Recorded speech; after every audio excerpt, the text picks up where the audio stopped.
नमस्ते, सन्चै हुनुहुन्छ? चिया खानुभयो त? चिया कहाँको खानुभयो? कुन ठाउँको? इलाम दमकको? खाना खानुभयो? बिहान खानामा तरकारी कहाँको खानुभयो? बोर्डर पारीको खानुभयो? तेह्रथुम 5 थरमा उत्पादन भएको तरकारी खानु पाउनु भएको छैन तपाईँहरूले।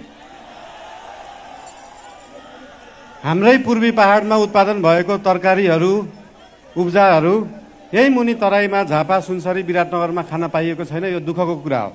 यो दुःखको समाधान गर्नुपर्छ र त्यो दुःखको समाधान गर्ने पार्टी बन्न चाहन्छ राष्ट्रिय स्वतन्त्र पार्टी।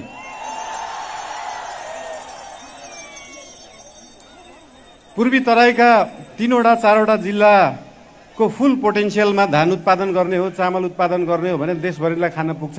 तर विडम्बना यही खान पुगेको छैन। यो दुःखलाई समाधान गर्नुपर्छ र त्यो समाधान गर्ने पार्टी बन्न चाहन्छ राष्ट्रिय स्वतन्त्र पार्टी।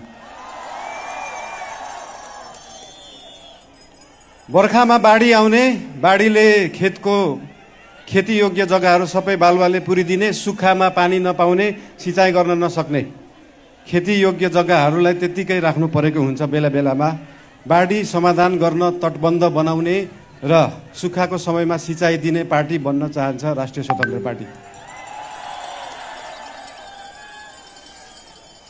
हाम्रो पूर्वलाई देखाएर पनि पैसा कमाउन सकिन्छ, यहाँ उब्जा गरेर पनि पैसा कमाउन सकिन्छ, यहाँ उत्पादन गरेर पनि पैसा कमाउन सकिन्छ। के गरेर पैसा कमाउने भन्नुहोस् तपाईँहरू? यो तीनटै काम गरेर देखाउन चाहन्छ राष्ट्रिय स्वतन्त्र पार्टीले। हाम्रो किराँतहरूको, सम्पूर्ण नेपालीहरूको आस्थाको केन्द्र मुकुमलुङ, खुवालुङ, पाथिभरा जस्ता ठाउँहरूलाई 77 जिल्लाका नेपाली दाजुभाइ दिदीबहिनीहरूले आस्था राख्न पाउन्, त्यो आस्था देखाउने पार्टी बन्न चाहन्छ राष्ट्रिय स्वतन्त्र पार्टी। समस्याहरू धेरै छन्, समाधान पनि यही छ। समस्या र समाधानलाई भेटाउने काम भएको छैन, त्यो भेटाउने काम गर्न चाहन्छ हाम्रो पार्टीले। देशकै पहिलो उद्योग कल कारखाना भएको यो ठाउँ हो, यो क्षेत्र हो। यहाँनिर खाने तेलदेखि मरमसलाका फ्याक्ट्रीहरू छन्, इन्डस्ट्रिजहरू छन्। तर जुन बेलामा त्यो फ्याक्ट्रीहरू खुले, त्यो इन्डस्ट्रीहरू खुले, त्यसपछि नयाँ खुलेका छैनन्। नयाँ फ्याक्ट्री खोल्नु पर्यो भने 10वटा नेतालाई ढोग्नुपर्छ, 10वटा कर्मचारीलाई फकाउनुपर्छ, अनि बल्ल बल्ल फ्याक्ट्री खुल्छ र त्यो फ्याक्ट्री चलाउन थालेपछि चन्दा आतङ्क सुरु हुन्छ। अब त्यो पर्दैन। त्यो नपर्ने गरी व्यवस्था बनाउन चाहन्छ राष्ट्रिय स्वतन्त्र पार्टीले।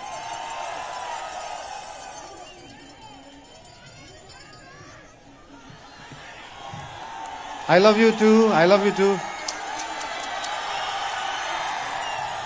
I love you too. 3, 4. विश्वको पहिलो तीर्थस्थल कुन हो थाहा छ तपाईहरुलाई? हाम्रै बाराहा क्षेत्र। यो हामी नेपाललाई पनि कतिलाई थाहा छैन। त्यो थाहा दिन चाहन्छौं। त्यो थाहा दिने मान्छे बन्न सकौं, त्यो थाहा दिने पार्टी बन्न सकौं, त्यो थाहा दिने सिस्टम बन्न सकोस्। अस्ति हामी त्यो बाराहा क्षेत्र घुम्दाखेरि उदयपुरका विभिन्न ठाउँहरूमा पनि पुगेका थियौं। उदयपुरको त्यो कोस्टल एरिया हेर्दाखेरि इन्डोनेसियाको बाली, मालदिभ जस्तो विकास गर्न सकिन्छ कि जस्तो लाग्यो। त्यस्तो विकास गर्ने पार्टी बन्न चाहन्छ राष्ट्रिय स्वतन्त्र पार्टी।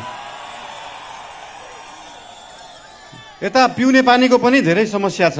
धरानमा पिउने पानीको डिपिआर पहिल्यै भएको थियो, त्यो डिपिआर भयो। त्यो खानेपानीको व्यवस्थापन कोशीबाट मेकानिकल लिफ्टिङ गरेर धरानमा पानी ल्याउनलाई लगभग 5-6 अर्ब लाग्छ।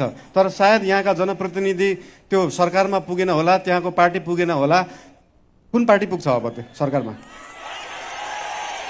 यो भेगलाई त्यो पिउने पानी खुवाउने पार्टी बन्न चाहन्छ राष्ट्रिय स्वतन्त्र पार्टी।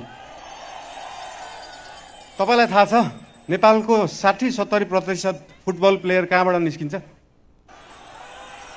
यही पूर्व क्षेत्रबाट निस्किन्छ। तर फुटबल प्लेयरहरूलाई उत्पादन गर्नलाई, त्यो ग्रासरुटको फुटबललाई विकास गर्नलाई, त्यो खेल मैदान विकास गर्नलाई अहिलेसम्म सकिएको छैन।